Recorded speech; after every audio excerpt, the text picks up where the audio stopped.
गुरुर्ब्रह्मा गुरुर्विष्णु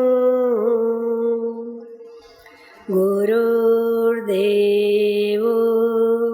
महेश्वर गुरुर्साक्षात् परब्रह्म तस्मै श्री गुरुवे नमः। अखंड आनंदबोधेन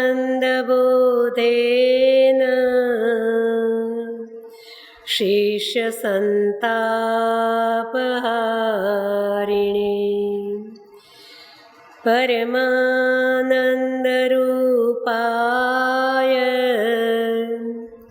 तस्मै श्री गुरुवे नमः। वंदा गुरुपदकंज कृपा सिंधु नररूपहरि महामोहतमपुंज जासु वचन रविकर निकर। श्री सद्गुरुदेव भगवान की जय। जय भगवान श्री सद्गुरु महिमा। गुरु गोविंद दोनों खड़े काको लागू पाए, बलिहारी गुरु आपकी जिन गोविंद दियो मिलाए। सद्गुरुदेव भगवान करुणा करके शरण में आए हुए जीव को ब्रह्म से जोड़ने का प्रयत्न करते हैं। जैसी जिसकी भूमिका उस प्रकार से उसको साधन बताकर किसी भी तरह से प्रभु सन्मुख पहुंचाने का काम करते हैं। साधक के लिए कुछ बातें अनिवार्य, जीवन सीधा साधा सरलता से, और जहाँ साधना करनी है तो सद्गुरुदेव भगवान बताते रहे कि भूमि का प्रभाव पड़ता है, वस्त्र का प्रभाव पड़ता है, आहार अन्न का प्रभाव पड़ता है, संग का प्रभाव पड़ता है। तो जिस जीवात्मा को व्यवस्थित साधना करनी है और प्रभु सन्मुख होकर उनकी अनुभूति करनी है तो भूमि का भी बहुत भारी प्रभाव ध्यान रखना चाहिए। ऐसे पवित्र स्थान में जाकर रहना चाहिए जो निर्द्वंद स्थान हो, किसी प्रकार के प्रपंच वातावरण से अलग हो। जैसे रामचरितमानस जी में बताया, दंडक वन पुनीत प्रभु करिए। दंडकारण्य की भूमि श्रापित है। वहाँ जो भी जाता है माया के बस में होकर रूप बदलता है। आद्य शक्ति जगत जननी माँ जानकी जी ने भी दंडकारण्य में उन्होंने रूप बदला है। असली स्वरूप भगवान श्री राम जी ने कहा, तुम पावक मह करो निवासा, जो लगी करो निशाचर नासा। असली रूप अग्नि में समा गया। बिल्कुल वैसा ही माया रूप माँ जानकी जी का प्रकट है। मारीच रूप बदल के आता है सुवर्ण मृग के रूप में। रावण भी रूप बदल के साधु के यति के रूप में आता है। तो ये भूमि ऐसी थी कि वहाँ सब कुछ को माया का प्रभाव रूप बदलते थे। उस परम ऐसी श्रापित भूमि को भगवान ने परम पावन बनाया। प्रभु के परम पावन चरण वहाँ पड़े और वो भूमि दिव्य बनी। देश काल जो भी हो, छोटा गांव हो, वन हो, भूमि हो, जहाँ प्रभु के चरण पड़ते हैं तो वो परम पावन बन जाते हैं। जैसे सद्गुरुदेव भगवान पधारे, वो सारे गांव हमारे लिए परम पावन है। आज भी हम उस भूमि को नमन करते हैं। अब मनु शत्रुपा जी का प्रसंग रामचरितमानस जी में है। भगवान श्री राम जी प्रकट हुए। अवतार के कारण शिव जी माँ भवानी जी के आगे कुल 5 कारण बताते हैं। उसमें पहला कारण तो जय विजय को सनकादि ऋषियों का श्राप है। दूसरा कारण जालंधर नाम का राक्षस अति बलवान, किसी के मारे मरता नहीं, जीते जीता नहीं जा रहा। शिवजी भी उसके पास हार गए। तब भगवान ने समष्टि का कल्याण करने हेतु एक व्यक्ति का विनाश के लिए छल कपट करके वृंदा देवी के पातिव्रत धर्म का खंडन किया। पातिव्रत धर्म में वृंदा देवी बहुत महान है। उनके पवित्रता के कारण जालंधर को कोई मार नहीं सकता था। देवों की रक्षा हेतु भगवान ने छल करिटार्यों तासु व्रत प्रभु सुर कारज कीन। देव कार्य करने हेतु भगवान ने वृंदा देवी से छल किया। वो हम कथा के रूप में लेंगे तब ज़्यादा उसमें समय देंगे। दूसरा कारण ये बताया। तीसरा कारण नारद मुनि ने भगवान को श्राप दिया। वो कथा भी बड़ी रोचक है। माँ भवानी जी ने कहा वो तो परम विष्णु भक्त है। मेरे गुरुदेव नारद जी भवानी जी के गुरुदेव हैं। मेरे गुरुदेव ने ऐसा तो विष्णु ने कौन सा अपराध किया कि मेरे गुरुदेव को उनको श्राप देना पड़ा, यानी अपने गुरुदेव का बचाव कर रही है। शिव जी बहुत खिलखिला कर हंसे, देवी सुनो, यहाँ कोई मूढ़ नहीं, कोई ज्ञानी नहीं, किस तरह से ये घटना घटी, बोली ये कथा मुझे विस्तार से कहो। तो नारद मुनि ने प्रभु को श्राप दिया। ये कथा विस्तृत है। ये 3 कारण आकस्मिक हैं। कोई न कोई घटना घटी, या तो प्रभु को किसी ने श्राप दिया, या भगवान के द्वार पर उनके द्वारपालों को सनकादि ऋषियों ने श्राप दिया। लेकिन चौथा कारण जो प्रभु के प्रागट्य का बताया, वो साधना का मार्ग है। मनु शत्रुपा जी साधना करके धीरे धीरे किस तरह से भगवान के निकट पहुँचे और प्रभु की प्राप्ति की, ईश्वर आराधना करके, वो प्रसंग साधकों के लिए बहुत ही आवश्यक है कि साधना करके हम प्रभु की प्राप्ति कैसे कर सकते हैं। सद्गुरुदेव भगवान कई बार खुद भी कहते रहे कि ऐसा जी चाहता है कि कहीं निर्द्वंद स्थान में अकेला एकांत में चला जाऊं, क्योंकि भक्तों का भाव रखने के लिए, भक्तों के भावाधीन सद्गुरुदेव भगवान जो अपने नियम से रहना चाहते थे, वो कई बार उनके नियम टूट जाते थे। भावाधीन भगवान भाव रखते, सबको राजी रखते। वैसे सद्गुरुदेव भगवान का प्रकाशानंद जी महाराज जी के कहने से, वचन मांगने से, उबली सब्जी और हाथ का पिसा हुआ आटा, वो चक्की का पिसा हुआ आटा भी नहीं पाते थे। ऐसे सादी रोटी और वो भाजी स्वीकार करने को उन्होंने वचनबद्ध किए थे। भाजी में भी जैसे पचने में हल्की तोरू है, गिलका है, ये लौकी है, कुछ भाजी है, पालक वगैरह, पालक मूंग की दाल, कभी दलिया ले लेते हैं। ऐसा भोजन रहे तो उनका स्वास्थ्य बराबर ठीक चलता था। 1964 में जब सद्गुरुदेव भगवान के साथ मैं देवास और अनंतपुर वगैरह मिलकर 15 दिन रही, तो 15 दिन में सद्गुरुदेव भगवान को पूछ के ही भोजन बनाया जाता था, आपको क्या अनुकूल है, आप जो कहे वो ही बनाएंगे। तो एक दिन भी उल्टी नहीं हुई, कुछ भी नहीं, तकलीफ नहीं हुई। लेकिन जब भक्तजन भाव से उनको, गुजराती में तो ढोकला और मुठिया और बटाटा वड़ा और ना जाने पेटी से ये जो आलू टिकिया वगैरह सब भाव से, तो सद्गुरुदेव भगवान सोचते इन्होंने भाव से बनाया, नहीं लूँगा दुख लग जाएगा, लेते थे, उस दिन उल्टियाँ कर देते थे। वो उनके लिए अनुकूल नहीं। यानी कहते मेरा साधु जीवन है, भले परमात्मा तत्व है, लेकिन वो साधु के रूप में तब प्रकट हुए हैं। बोले अभी मैं धनुषधारी नहीं हूँ, अभी मैं कमंडलधारी हूँ। तो साधु के जो रूप में, बोले ये तुम्हारा राजसी ठाठ बढ़ता जा रहा है। कई बार बोल देते थे कि इतने नए नए गद्दी तकिए, तरह तरह के शाल दुशाला, स्वेटर, टोपा, ये सब बोले कि हमारे लिए ये वर्जित है, बहुत ही अपरिग्रही होना चाहिए। वैसे तो कितना ही कोई अर्पण करे, वो तो कब पहनी हुई बंडी भी उतार के किसी को पहना दे, वो तो उनके लिए कुछ कहिए तात सो परम विरागी, तृण सम सिद्धि तीनी गुण त्यागी। तिनके की भांति सारी सिद्धियों को त्याग करते थे, उनको कोई असर नहीं होती। लेकिन अपरिग्रही सादा जीवन खुद भी ऐसा जीवन जीते और शिष्यगणों को भी हो सके जहाँ तक अपरिग्रह बना रहे। तो भोजन में भी बोले जितना हो सके सादा भोजन लो। सात्विक भोजन लेना चाहिए। तामसी भोजन तो बिल्कुल वर्जित है, लहसुन प्याज की तो वहाँ बात ही नहीं है। मिर्ची वगैरह, तेल वगैरह भी, खटाई आदि और बासी भोजन वगैरह जिनको साधना करनी उनको नहीं लेना चाहिए। गीता जी में श्री कृष्ण भगवान को भी अर्जुन पूछते हैं कि हे प्रभु, ये योग किसको साध्य होता है? बोले युक्ताहार विहारस्य युक्त कर्मा व चेतसु। बहुत भोजन करने वाले को भी नहीं, बहुत भूखा रहने वाले को नहीं, बहुत सोने वाले को नहीं, बहुत जागने वाले को भी नहीं। अपने शरीर को जितना युक्त आहार विहार चाहिए उस प्रकार से साधक को रहना चाहिए। संग की बहुत भारी असर होती है।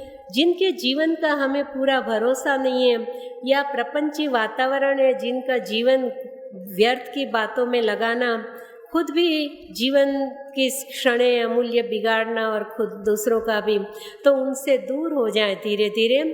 तजोरे मन हरि विमुखन को संग, जाके संग उपजत है कुमति परत भजन में भंग। तजोरे मन हरि विमुखन को संग, तो ऐसे संग से दूर रहना। मनुष्य के आधारित को न कुसंगति पाए न साई, रहे न नीचम ते चतुराई। संग का दोष बालकांड में भी बहुत वर्णन किया है। हानि कुसंग सुसंगति लाहू, लोकहु वेद विदित सब काहू। सब जानते हैं कि कुसंग से हमारे जीवन में हानि होती है, सत्संग से, सुसंग से हमारा जीवन ऊर्ध्वगामी बनता है और कुसंग से अधोगामी बनता है।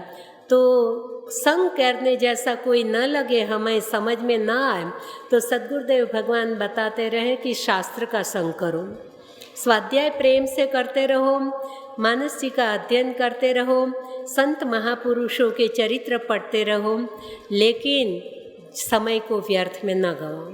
तो संग का प्रभाव भी है। और वस्त्र का प्रभाव, जैसा जीवन है उसके अनुकूल हमें सीधे सादे वस्त्र, राजसी पोशाक हम पर असर करता है। हमारे जीवन में जिनकी साधना जीवन है, साधक के रूप में है, उनको जितना हो सके सादा जीवन होना चाहिए, क्योंकि वस्त्र की बहुत भारी असर होती है। किसी के कपड़े पहनना नहीं चाहिए, अपना कपड़ा किसी को देना नहीं चाहिए। अपना तौलिया, अपना नैपकिन, अपनी कंघी, अपना ब्रश, अपने कपड़े, अपना बैठने का आसन, अपनी माला, जहाँ तक हो सके किसी का लो मत।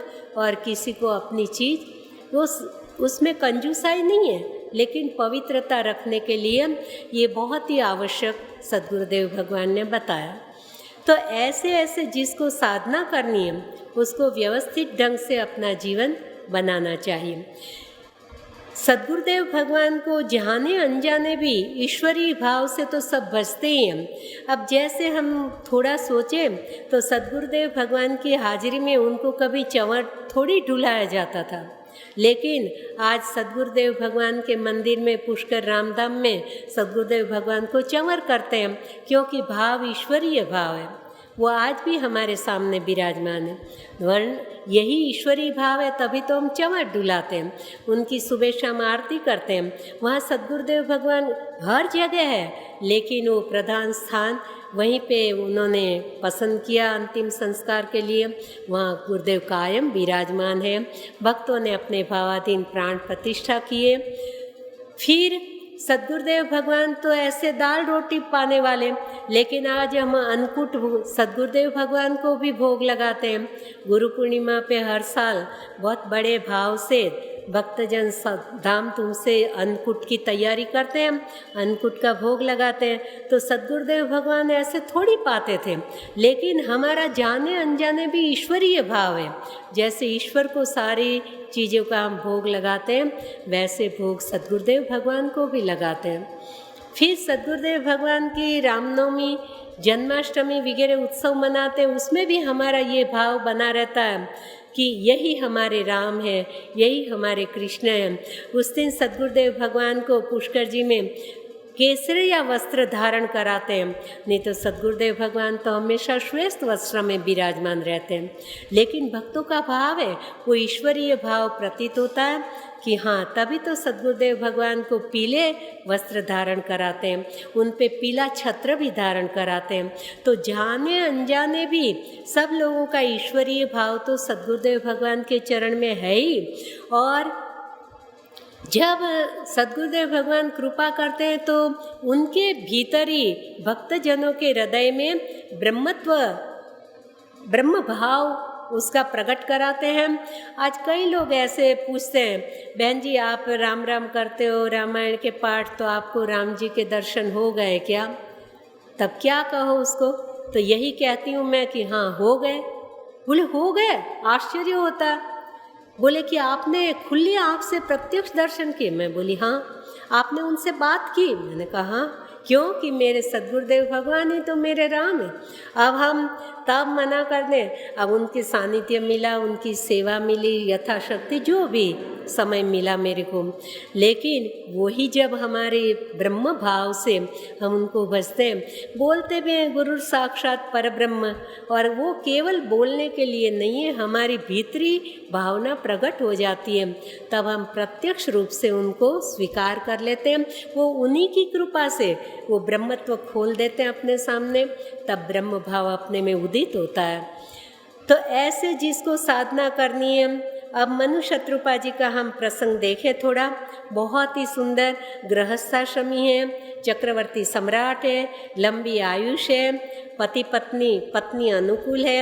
ये अब संसारी लोगों को ऐसा लगता है भाई संतति हो तो सुख है, तो पहले तो पत्नी अनुकूल है। आज मेरे पास कुछ चर्चा चली तो बोले कि नहीं, क्या क्या सुख? मैंने कहा देखो, गृहस्थ के जीवन में 4 सुख प्रधान है। पहला सुख निरोगी काया, दूसरा सुख घर में हो माया, तीसरा सुख अनुकूल भार्या, चौथा सुख संस्कारी पुत्र। ये 4 प्रकार के सुख हैं।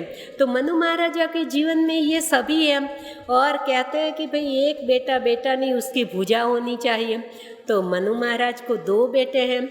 ऐसे भी नहीं है कि वो संस्कारहीन है या गलत राह चलने वाले, नहीं, उनका जीवन पवित्र है। छोटा बेटा प्रियव्रत आज तक वेद पुराण उनके गुणगान गाते हैं।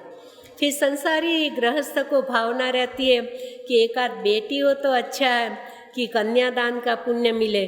तो मनु महाराजा के जीवन में ये भी हमें मिलता है। रामचरितमानस जी में तो 1 बेटी का वर्णन आया, वैसे श्रीमद् भागवत जी में 3 बेटियां बताई। तो फिर दामाद अच्छा मिले, भाई बेटी को घराना अच्छा मिले, वरना वो चिंता बनी रहती है। तो उनकी बेटी को कर्दम ऋषि जैसे महान दामाद मिले।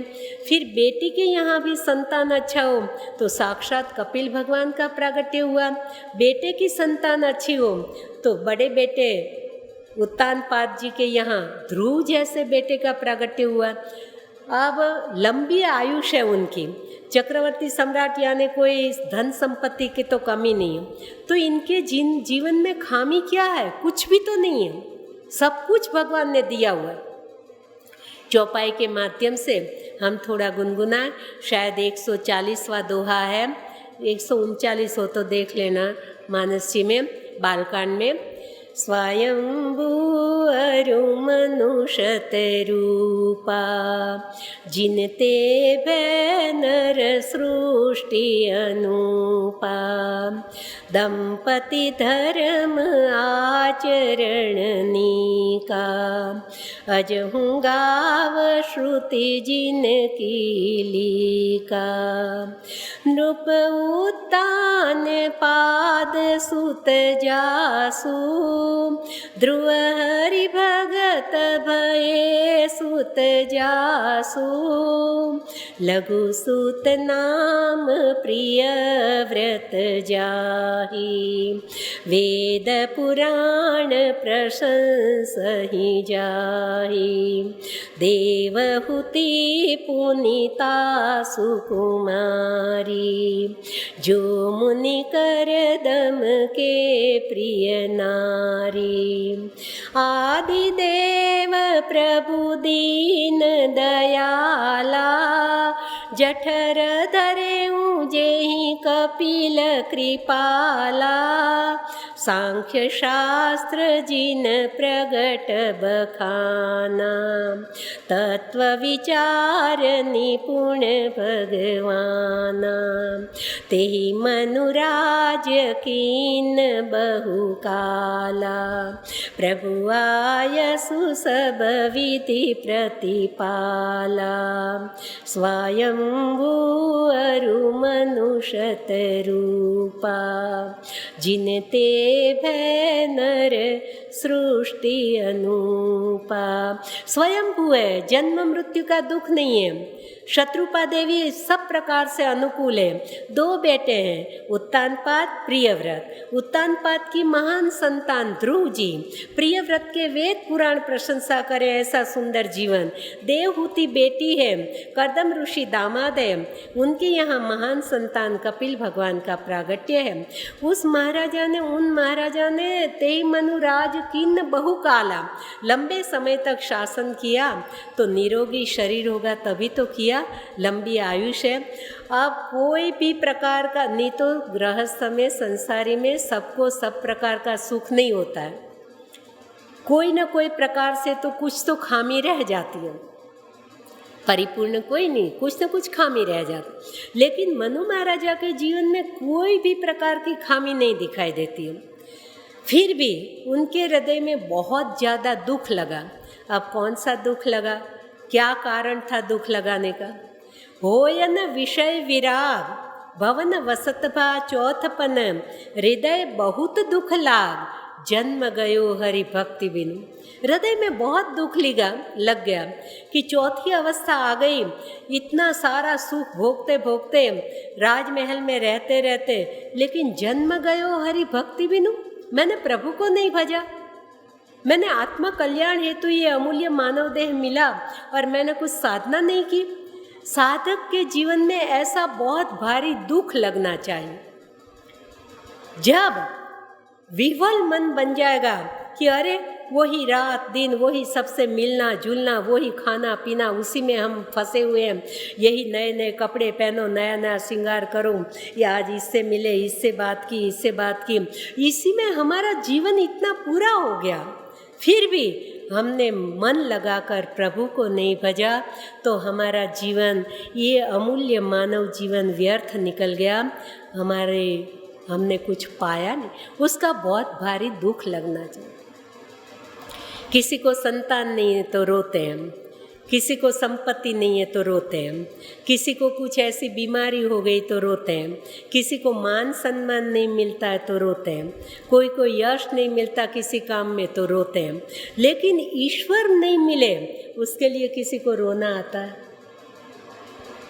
और ये जब तड़प जगेगी, फिर वो गाते नहीं रहे, दुखी होते नहीं रहे कि क्या करें, हमारे नसीब में भजन था ही नहीं, ऐसे ही बुढ़ापा आ गया। ऐसे नहीं, दुख हुआ और तुरंत ही अपने जीवन में अनुकरण किया। जबरन अपने संतान को बुलाए और जबरन उनको, अब चक्रवर्ती सम्राट की तिजोरियों की चाबियां कैसी होगी। आज के युग में बच्चे जबरदस्ती खींच लेते हैं, तब माँ बाप रोते रोते घर से निकलते हैं, वो जबरन धक्का मार के निकालते हैं। अपनी संस्कृति में चौथी अवस्था में वन में चले जाना चाहिए, लेकिन आज वन में जाने जैसा जमाना नहीं है। वन में जाकर क्या करोगे, शरीर काम नहीं करता,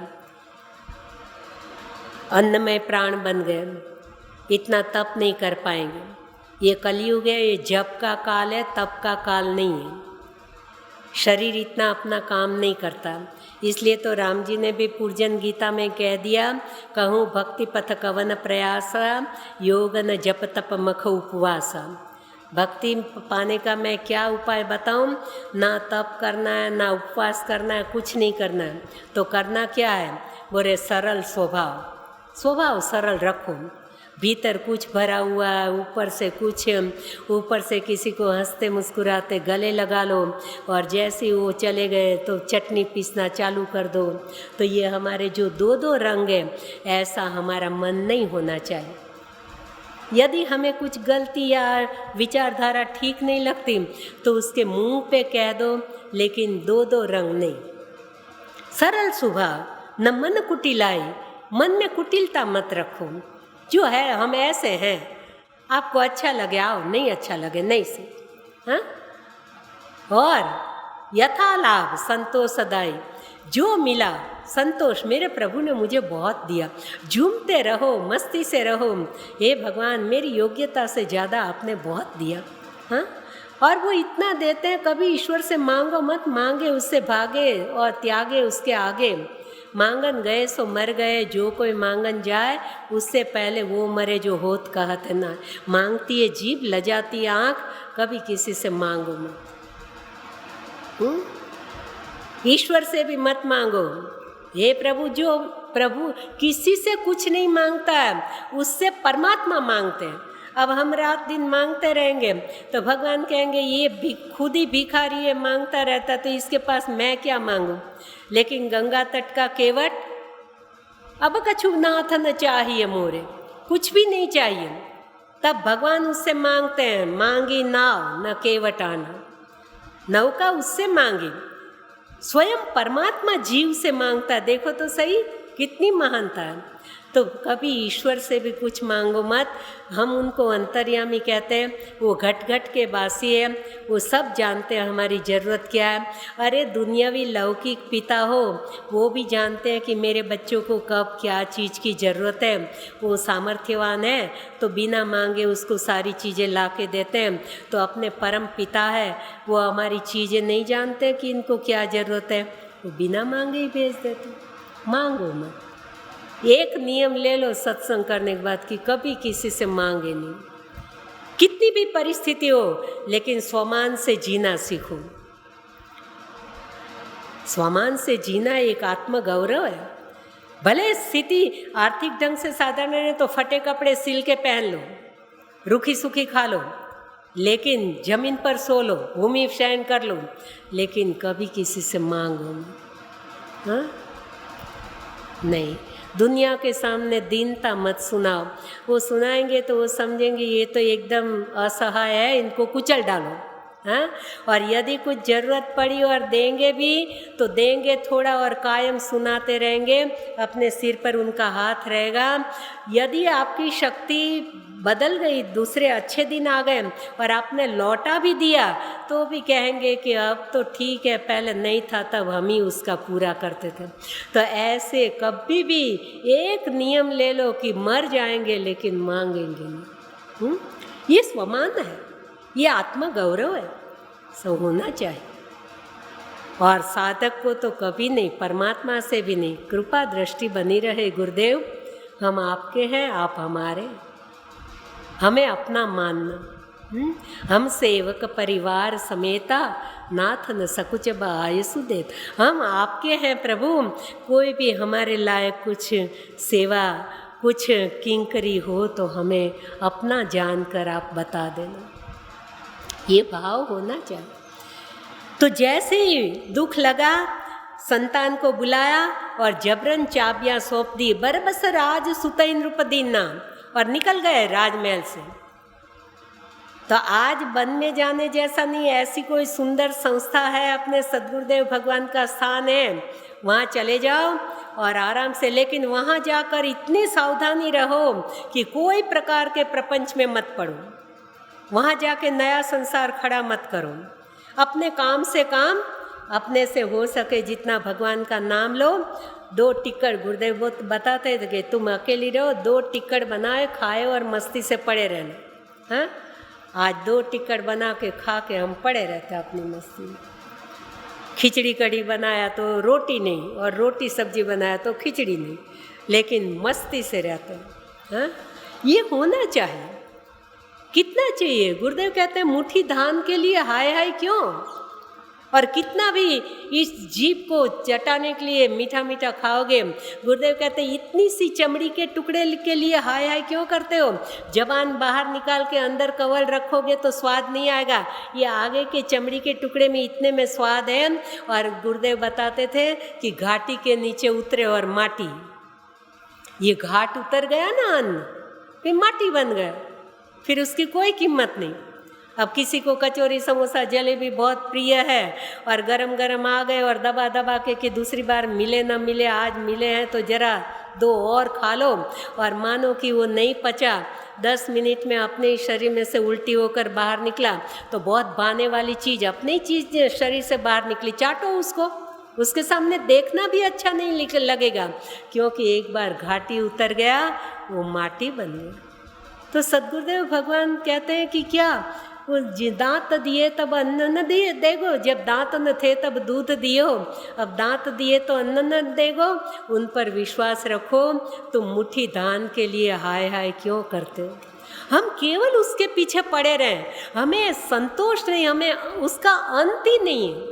इस शरीर को, ये हाड़ मांस के देह को कितना भी सजाओ, लेकिन सावधान रहें, जागरूक रहें कि एक न एक दिन तो स्मशान की भस्म बनने वाला, कोई अमर नहीं।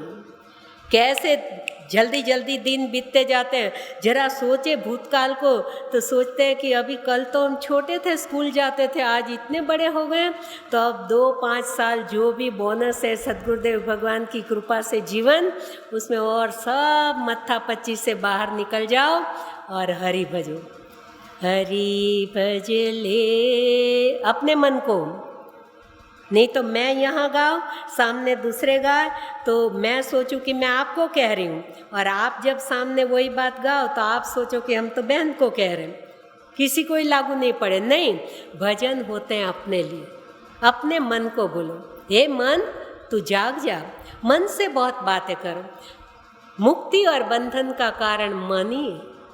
हाँ, जितने भी संतों ने भजन बनाया अपने मन को, गोस्वामी तुलसीदास जी महाराज जी तो यही कहते हैं, मेरे श्रोता कौन है, मैं ये काव्य रचना, महाकाव्य रचना क्यों कर रहा हूँ, मोरे मन प्रबोध जई होई, दूसरों को प्रबोध देने के लिए नहीं, मेरे मन को बोध मिलता रहे कि मैं कहीं गलत राह पे ना चला जाऊँ। तो अपने मन को संबोधन करके, हे मन अब तू वापिस लौट जा, अब तू भजन में लग जा, सद्गुरुदेव चरणों से तू उनको छोड़कर और कहीं भटकना बंद कर दे। जहाँ भी रहो, गुरुदेव बार बार कहते हैं, रहो कोई से भी गाम, करो कोई सा भी काम, पर भजो आठों याम, श्री राम राम राम। हम हरि को ना भूलें।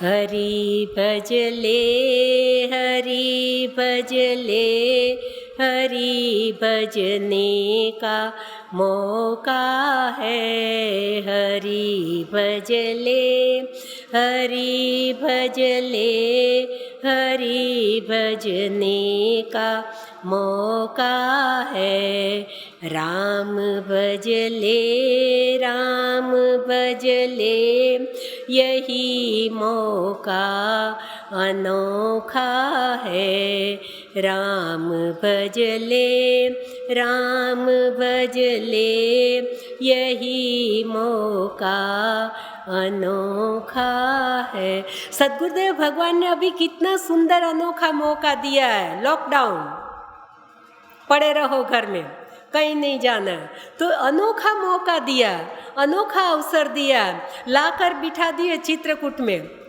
और यहाँ आके भी नए प्रपंच में पड़े तो हम दूर अभागे बन जाए। हैं, यहाँ जितना हो सके खूब जप करें, खूब पारायण करें, खूब नाम जप करते रहें, सब किसी न किसी रूप से सद्गुरुदेव भगवान से जुड़े रहें, हमारी यहाँ का रहना सफल बना है। जितना प्रभु ने अवसर दिया, तो बरबस राज सुतैन नृपदीना, अकेले नहीं गए, शत्रुपा देवी कितनी अनुकूल है, जहाँ आप वहाँ मैं साथ चलूँगी, नारी समेत गवनवन कीन। और कहाँ गए, अति पुनीत साधक तीर्थ वर नैमिष विख्याता, तीर्थों में श्रेष्ठ ऐसे नैमिषारण्य। आज भी नैमिषारण्य में कलयुग का प्रभाव कम है, आज भी इतना वहाँ मायावी वातावरण नहीं है। हरिद्वार बहुत ही माया नगरी बन गई है, अब वहाँ साधना करने जाना है तो शांति नहीं है, वहाँ से आगे ऋषिकेश की ओर चले जाओ तो ठीक है। बाकी हरिद्वार बहुत ही, सब जाते हैं खरीदी करने, बाजार घूमते रहते हैं, खाना पीना, यही इतनी दूर जाके यही करना है।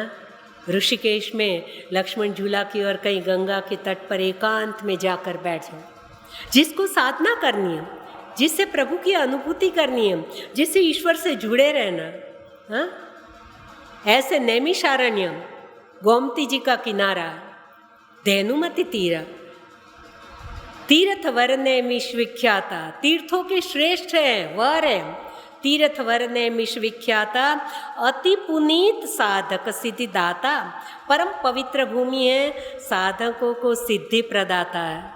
मेरे भाई बहन, जो जो नैमिषारण्य गए हो उन्होंने देखा हो, जानो। मैं भी 2-3 बार गई हूँ, बहुत पवित्र जगह, रंग राग बहुत नहीं है, अच्छा है। कहाँ गए? पहुँचे जाए धेनुमति तीरा, गोमती जी के तट पर गए, हरखी नहाए निर्मल नीरा। हम तीर्थ स्थान में जाए तो हाँ बहुत ठंडा पानी है, नहीं नाना, नहीं सर्दी हो जाएगी, बुखार आ जाएगा, नहीं, राजी होकर डुबकी लगाओ। कोई कोई को तो जबरदस्ती हाथ पकड़ के डालना पड़ता है। नहीं, डुबकियाँ लगाओ। भगवान बल देते हैं और बाद में इतने फ्रेश हो जाते हैं। अलकनंदा में डुबकी लगाओ, केदार जाओ तो मंदाकिनी में लगाओ, गंगोत्री जाओ तो गंगोत्री में लगाओ, यमुनोत्री जाओ तो यमुनोत्री में लगाओ। भगवान सद्गुरुदेव भगवान की कृपा से और मानसरोवर में भी डुबकी लगा के आ जाओ।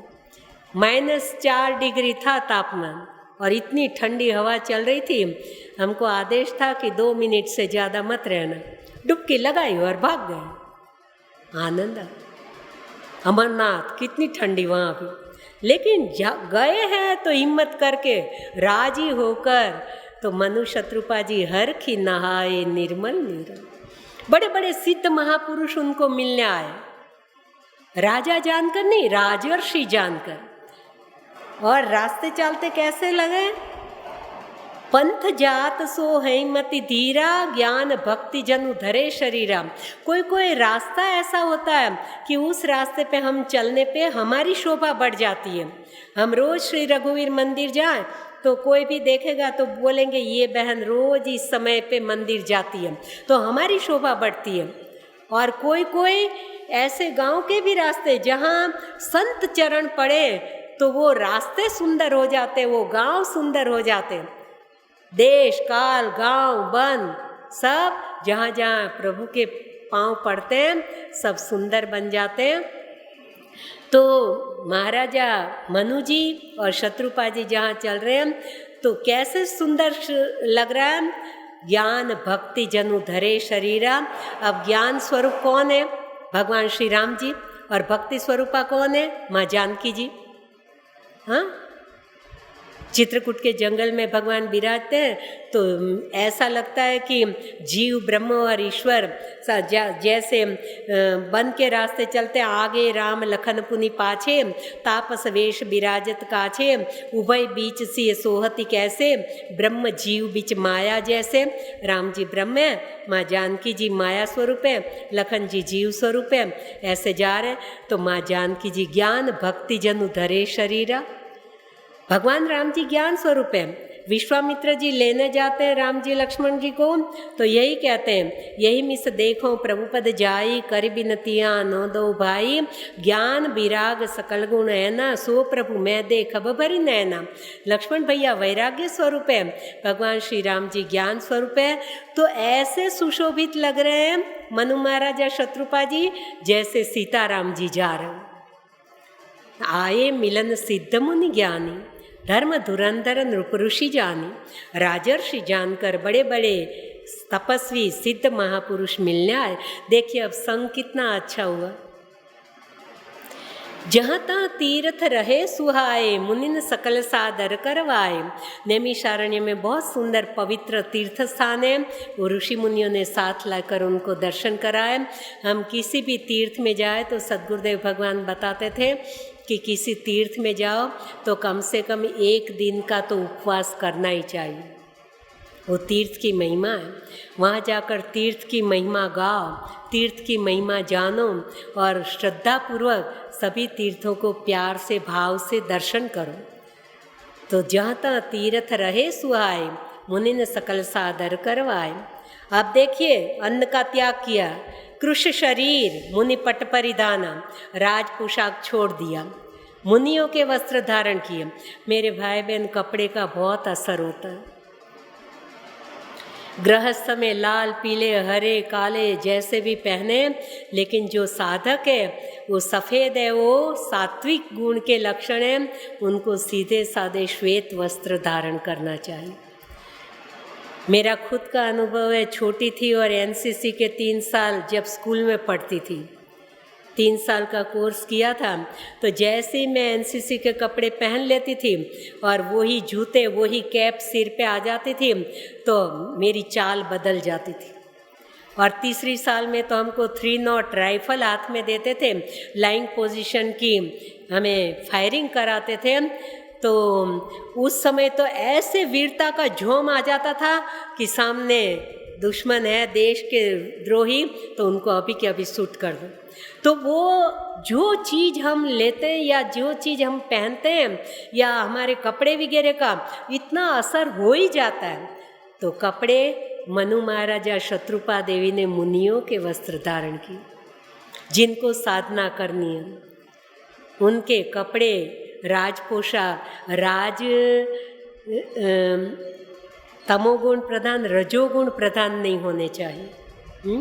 सात्विक वस्त्र, जहाँ तक हो सके ना हाथ से धोए हुए, और वो धोबी के यहाँ भी ना जाए, धोबी के यहाँ जाए दुनिया भर के कपड़ों के साथ वो अपने कपड़े को रख देते हैं, वो परमाणु की असर होती है। सद्गुरुदेव भगवान बोले ये कपड़े में भी परमाणु लगते हैं। आज कहते हैं ना कि वो कपड़े के साथ ये कपड़ा रख दिया तो उसमें भी कोरोना लग गया, ये कोरोना चिपक जाता है ना, वैसे अध्यात्म जगत में परमाणु की असर होती है। ये परमाणु ही है एक तरह के वायरस, वो किस तरह से हमको पकड़ लेते हैं पता नहीं चलता। इस तरह से तमोगुण प्रधान लोगों के साथ, उनका खान पीन ऐसे के साथ रहने से हमें वो असर कर देता है। राजभोग जो सात्विक गुण प्रधान हो, उनके साथ रहने से हमारा जीवन भी सात्विक बनता है। तो कृश शरीर मुनि पट परिधाना, संत सभा नित सुनहि पुराना। नैमिषारण्य जाके क्या किया, संतों के समाज में बैठते थे और नित्य वेद पुराण की चर्चा, कथाएं सुनते थे। जिनको साधना करनी है उनको सत्संग रोज करना चाहिए। अरे स्वयं शिव जी सदा सत्संग मांगते हैं, तो हम जरा सोचे कि ये सत्संग की महिमा कितनी भारी है। हमारी आँख और कान, 2 से हमारा मन बनता है। जैसा देखा वैसे हमें विचार आएंगे, ये हमें लेना है नहीं लेना है, यहाँ जाना है नहीं जाना। कान से जैसा सुना वैसा हमारा मन बनता है, ये अच्छा है ये बुरा है, ये हमें पसंद आया ये नहीं पसंद आया। तो कान और आँख को बचाना, कल अवसर मिला तो हम लेंगे, नहीं तो कथा के रूप में लेंगे कि सबसे पहले हमारे कान और आँख की इंद्रियों का वर्णन रामचरितमानस में बहुत आता है। इसको हम बचा। और अब ये मांग आई है नई पीढ़ियों की, छोटी उम्र की, कि हम बड़े लोग तो सब कथा में जाते हैं, हमने इतनी कथाएं तो नहीं सुनी, आपके पास सद्गुरुदेव भगवान की इतनी अनुभूति अब याद नहीं है, तो रामचरितमानस चालू रखो। हमको वो भी सुनना है, क्योंकि हमको घर वाले बड़े बुजुर्ग कहते हैं कि पाठ किया करो, लेकिन कुछ समझ में नहीं आता है, तो हम आपके वो ये सुनेंगे तो हमें रामचरितमानस भी समझ में आने लगेगा। इसलिए भले आप रामचरितमानस के रूप में भी आप चालू रखें। ये नई पीढ़ी को तैयार करना पड़ेगा, और हम उसको नहीं देंगे तो अपराधी हम हैं। फिर हम उनसे अपेक्षा रखें कि रामायण पढ़ी, गीता जी पढ़ी, देखो अपनी संस्कृति क्या है, अपना जीवन कैसा होना चाहिए, तो बोलेंगे, यही लोग कहेंगे कि आप लोगों ने हमको सिखाया क्या। तो हमारा कर्तव्य है कि हमें जो मिला वो नई पीढ़ी को तैयार। कल जैसे विशद भाई के बारे में, मैं छोटी उम्र है, सूझबूझ कितनी है, तुरंत निर्णय ले सकते हैं। इतना बड़ा कारोबार में साल में 4 बार आते हैं, वहाँ नहीं तो उनको भौतिक सुख संपत्ति की कमी नहीं है, लेकिन वो जैसे करते हैं वैसे यहाँ रहते हुए इलेश भाई देखो कितने तैयार हो गए। कितनी उनकी सूझबूझ है। आज मेरे पास बम्बई से फ़ोन आया था, मेरे को बोले कि बहन हम लोग आए थे वहाँ, तब इलेश भाई ने हमको साथ घूम के सारा दिखाया था, तो बोले कि मैंने तो उनका नाम चलता फिरता गूगल रखा है। बोले एक एक चीज़ का इतना ज्ञान, इतनी समझ, ये भगवान की देन है। और अच्छी बात है, ऐसे नई पीढ़ी में नई संतानें सब प्रकार से तैयार हो जाएं। सेवा पूजा हो भगवान की मंदिर में तो भी वो बराबर बैठते हैं, आ जाते हैं, उसमें भी रुचि रखते हैं। मेडिकल तो उनका क्षेत्र ही है, तो उसमें बराबर रुचि रखते हैं। नई हॉस्पिटल बनी तो उसमें भी उनका दिमाग कितना चलता है, यहाँ ये करना वो करना। ये भगवान की, सद्गुरुदेव की कृपा प्रेरणा के बिना संभवित नहीं है। हाँ, ये अच्छा है। और आज तो मेरे को ये मार्गदर्शन जैन साहब नहीं दिया, मेरे को बोले कि बहन गुरु गोविंद दोनों खड़े था, का को लागू पाए वहीं से चालू करना।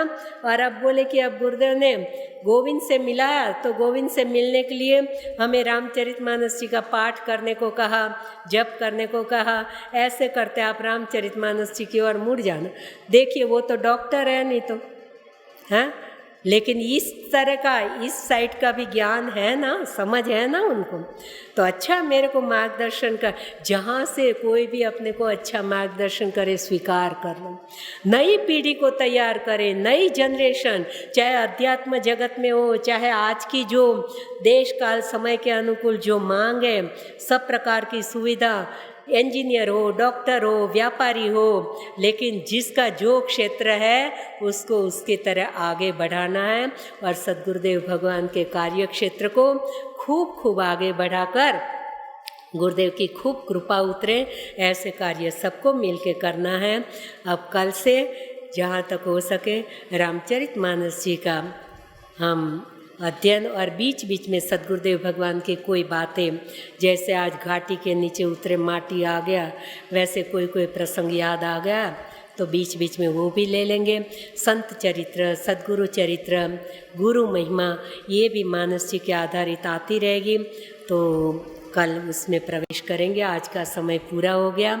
सत्संग से कभी तृप्ति नहीं होती, ये भगवान की कृपा है। कहते बहन पौना घंटा कहाँ बीत जाता है मालूम नहीं पड़ता। हाँ, यही तो है, अपने को पकड़े रहता है, अपने को भीतरी सुख मिलता है। हमारी शरीर की अंग अपना कार्य करना कम कर देते हैं, आंखें पलकें हिलती रहती हैं, लेकिन हम सत्संग में बैठते हैं तो ऐसे एक ध्यान से देखते ही रहते हैं, हमारी पलकें भी कम हिलना। तो ये खुली आंखों से एक तरह का हमारा ध्यान लग जाता है। हम देह की सूझ बूझ भूल जाते हैं। ऐसे खाली बैठे तो कभी ऐसे खुजा लेंगे, कभी यूँ करेंगे, कभी ये पैर ऊंचा, कभी ऐसा हाथ करेंगे, लेकिन सत्संग में बैठे तो ऐसे कैसे बैठे रहते हैं। तो ये खुली आँख का एक देह सुधि भूलने की एक समाधि स्थिति, ऐसी सत्संग की महिमा मेरे भाई बहन। इसमें इस शरीर की, इस जीव की कोई योग्यता नहीं है। ये महिमा सद्गुरुदेव भगवान की है, ये महिमा सत्संग की है, ये महिमा अपने दिव्य शास्त्र की है। तो जैसा भी सद्गुरुदेव भगवान प्रेरणा करेंगे कल उसमें फिर प्रवेश करेंगे। बालकांड से, मंगलाचरण से ही प्रारंभ करेंगे और जितनी अल्प बुद्धि अनुसार समझ है आपके सामने रखने का प्रयास करूंगी। समय पूरा हो गया।